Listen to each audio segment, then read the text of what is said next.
اعوذ باللہ من الشیطان الرجیم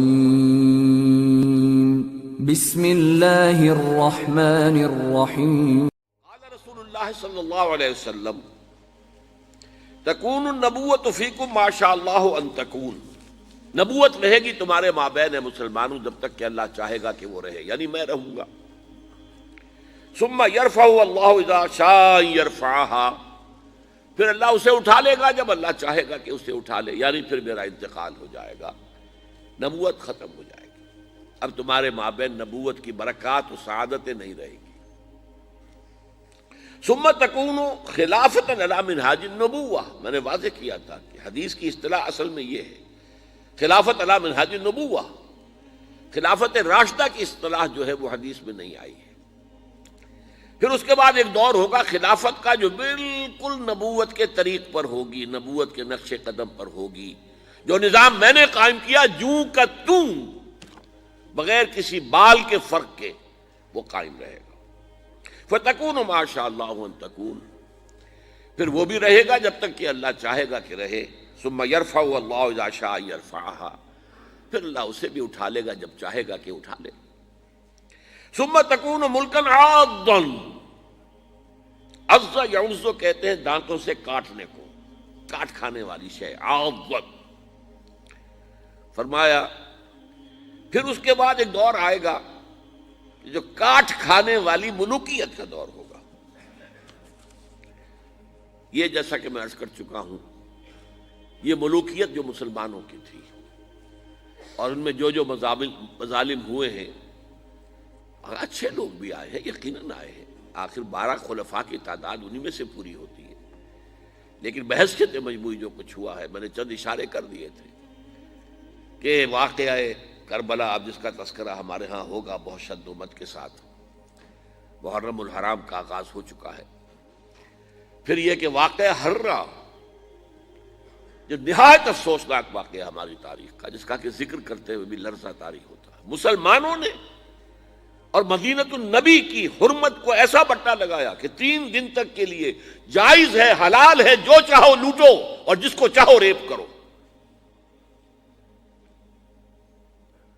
پھر اسی دور میں حجاج ابن یوسف جیسا قصاب جس نے سینکڑوں تابعین کو شہید کیا ہے، پھر اسی دور میں محمد بن قاسم کو بلا کر شہید کیا گیا۔ خطرہ ہوتا ہے ملوکیت کو کہ کوئی مد مقابل بن کر نہ آ جائے، کوئی اتنا بڑا پاپولر نہ ہو جائے کہ ہمارے اقتدار کو چیلنج کرے۔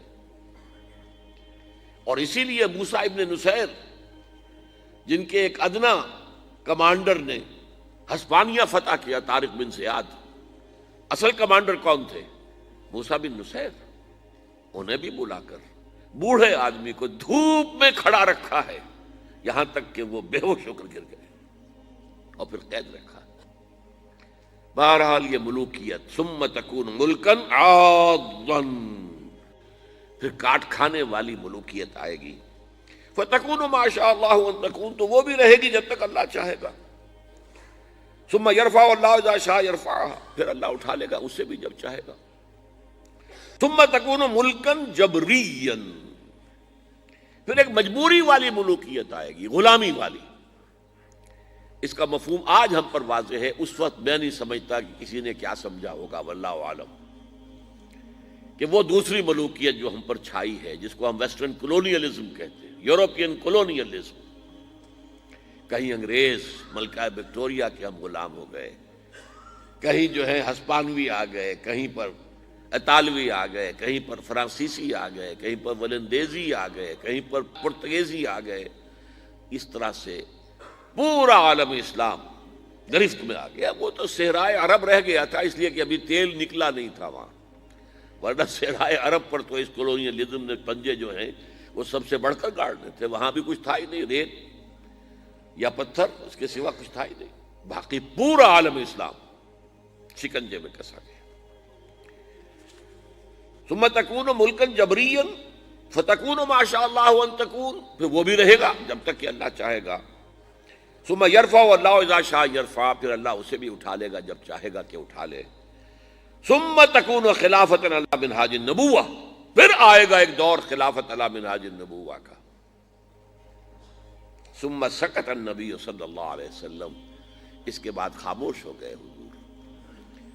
تاریخ انسانی کا یہ آخری دور ہوگا۔ یہ حدیث رواہ احمد رحمہ اللہ عن النعمان ابن بشیر رضی اللہ تعالی عنہ۔ اب آپ دیکھیے، دو حدیثیں وہ میں آپ کو سنا رہا ہوں، اور یہ قیمتی خزانہ آپ کو ہم نے ہدیتاً پیش کیا ہے۔ اس سے بڑا قیمتی خزانہ کوئی نہیں۔ موجودہ مایوسی کے حالات کے اندر دل میں جو ایک امید کا چراغ روشن ہوتا جناح حدیث سے، کہ ہم کہہ سکتے ہیں دنیا والوں سے کہ اور بھی دور فلک ہیں ابھی آنے والے، ناز اتنا نہ کریں ہم کو ستانے والے۔ ستا لو جو ستانا ہے تم نے، لیکن بالآخر tables will be turned، معاملہ بدلے گا، حالات تبدیل ہوں گے۔ یہ جو اب دور آئے گا نظام خلافت علی منہاج النبوہ کا، یہ اب گلوبل ہوگا۔ یہ گلوبل ہونا اس کا لازم ہے پوری دنیا میں، تبھی تو حضور کا مقصد بعثت مکمل ہوگا۔ وما ارسلناک الا کافۃ للناس بشیرا ونذیرا، تبھی تو بات پوری ہوگی۔ لہذا اب سنیے حدیثیں۔ عن ثوبان رضی اللہ تعالی عنہ، یہ حضور کے غلام تھے جنہیں آپ نے آزاد کر دیا تھا، تو بعض روایات میں ان کا لفظ نام پورا آتا ہے۔ عن ثوبان مولا رسول اللہ صلی اللہ علیہ وسلم، حضور کے آزاد کردہ غلام ثوبان سے روایت ہے۔ قال قال رسول اللہ صلی اللہ علیہ وسلم، انہوں نے بتایا کہ نبی اکرم صلی اللہ علیہ وسلم نے فرمایا، ان اللہ زوى لی الارض، اللہ نے میرے لیے تمام زمین کو لپیٹ دیا یا سکیڑ دیا۔ فرأیت مشارقہا و مغاربہا، تو میں نے اس کے سارے مشرق دیکھ لیے، سارے مغرب دیکھ لیے۔ وَإِنَّ أُمَّتِي سَيَبْلُغُ مُلْكُهَا مَا زُوِيَ لِي مِنْهَا، اور میری امت کی حکومت ان تمام علاقوں پر قائم ہو کر رہے گی جو اللہ تعالیٰ نے زمین کو سکیڑ کر یا لپیٹ کر مجھے دکھا دیے۔ اس کے بعد بھی کوئی نا امیدی اور مایوسی کا معاملہ ہوگا؟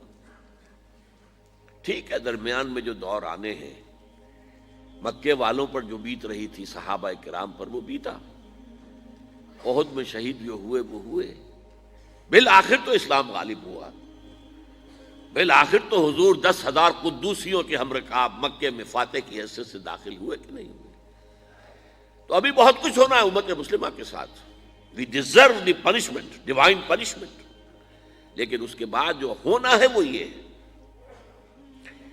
اب یہ روایت بھی ہے، نوٹ کر لیجئے، رواہ مسلم، یہ گویا کہ صحیحین میں سے ایک، چوٹی کی دو کتابیں جو ہے حدیث کی ان میں سے ایک کے اندر ہے، یہ صحیح مسلم کے اندر ہے، جامع ترمذی کے اندر بھی ہے، سنن ابی داؤد کے اندر بھی ہے، سنن ابن ماجہ کے اندر بھی ہے، اور اس کے راوی میں آپ کو پہلے ہی بتا چکا ہوں، حضرت ثوبان ہے۔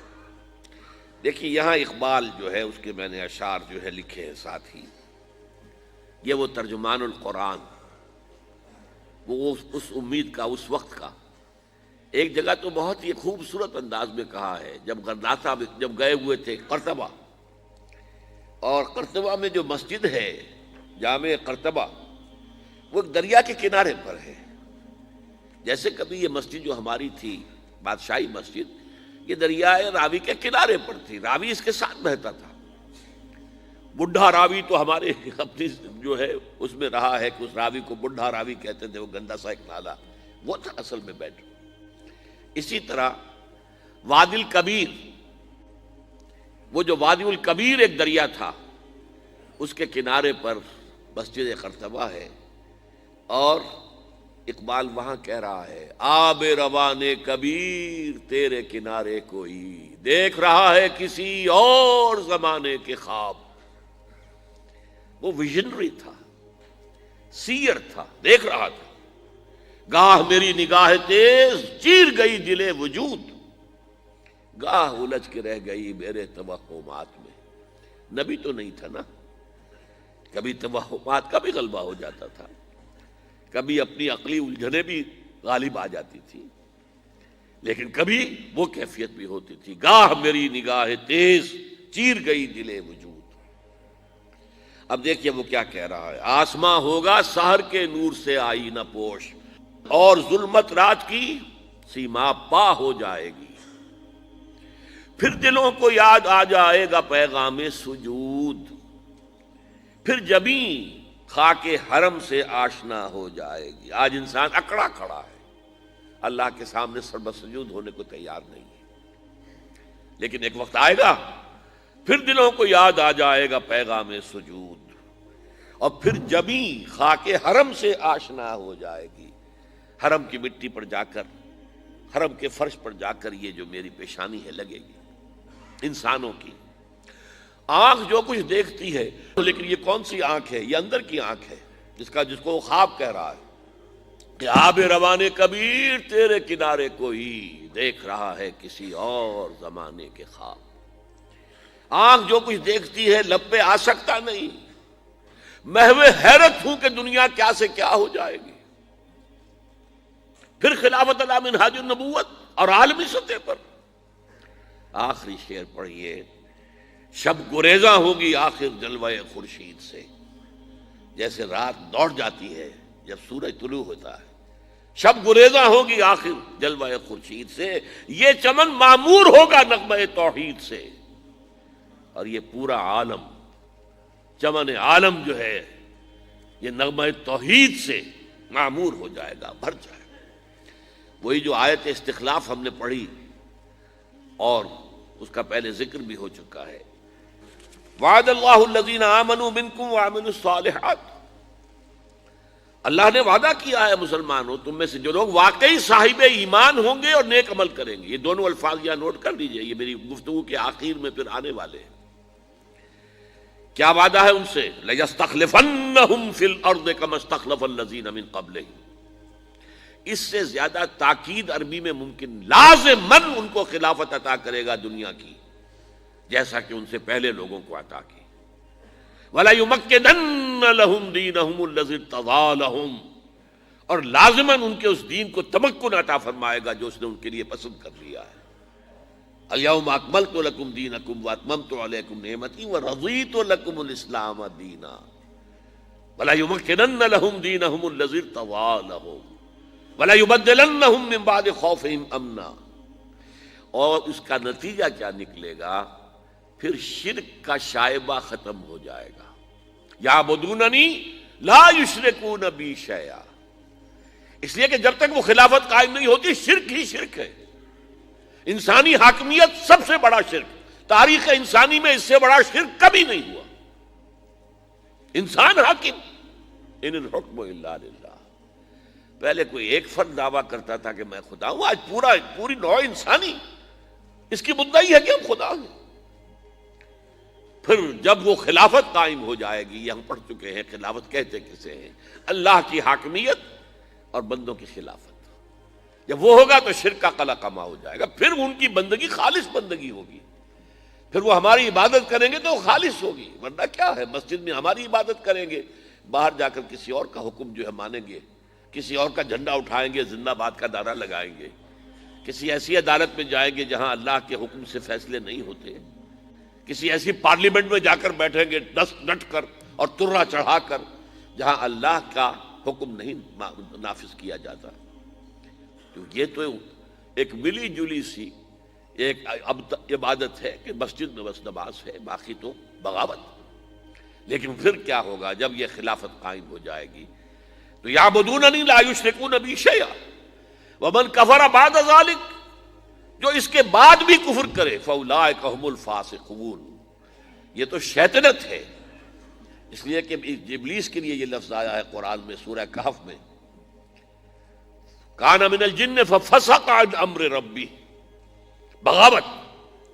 اس کے دو معنی ہیں، ایک تو یہ کہ جب یہ ہو جائے گا پھر بھی اگر کوئی کفر کرے گا تو اس کا مطلب یہ کہ وہ شیطان محض ہے، اس میں کوئی نیکی کا کوئی سوال ہے ہی نہیں۔ میرے نزدیک اس کا مطلب اور ہے، اتنا پختہ وعدہ ہم نے تم سے کیا ہے پھر بھی تم کمر نہیں کستے، نہیں کھڑے ہوتے اس کے لیے جد و جہد کرنے کے لیے، تو تم کفر کر رہے ہو۔ اتنا پختہ وعدہ، لَيَسْتَخْلِفَنَّهُمْ فِي الْأَرْضِ وَلَيُمَكِّنَنَّ لَهُمْ دِينَهُمْ وَلَيُبَدِّلَنَّهُم مِّن بَعْدِ خَوْفِهِمْ أَمْنًا، اس کے بعد بھی اگر انسان کمر نہ کسے، محنت نہ کرے، جد و جہد نہ کرے، ومن کفر بعد ذلک فاولئک هم الفاسقون. یہ ہے وہ نوید جو اقبال نے دی ہے. وہ جو توحید کی تکمیل ہوگی اس کائنات کے اندر کب ہوگی؟ شب گریزاں ہوگی آخر جلوہ خورشید سے، یہ چمن معمور ہوگا نہ